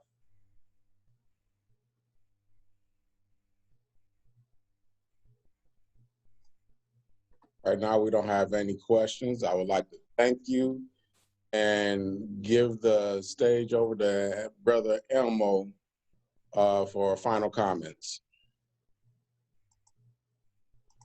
Well, thanks again for to the presenters that took their time out of their day to present to master builders in our community on job creation. Whether it's one job or 100 jobs, it's job creation. And it's important within our community, within our brotherhood, that we look at job creation as part of bettering our community. You know, as we have, our emphasis is that it takes a team, and you have to identify that team and all the components of that team to lead you down that road to success. Today we heard from very learned folks. There are programs out there. There are people out there that's willing to help us all in that quest to become that independent person, become that addition to our community to add jobs and to better ourselves and create a legacy that our children can have, our family can have. With that, again, I appreciate all of you taking time. And this recording will be available and at some point where folks can access it again. I've asked all of the presenters to send me their information, and we will post that information so that people can get in touch with folks and if they've got further questions. With that, I'm going to give you to the worship master so we can close this out at 7 o'clock. Thank you, everybody. Thank you again, all our panelists. What a wonderful job. Thank you for all our attendees and everybody that asked these wonderful questions. I hope that everything that the panelists said will help further your endeavors. And I hope that you join us next week where we'll have even more panelists and great info for you to continue your endeavors. You all have a good night and come back with us next week. Thank you.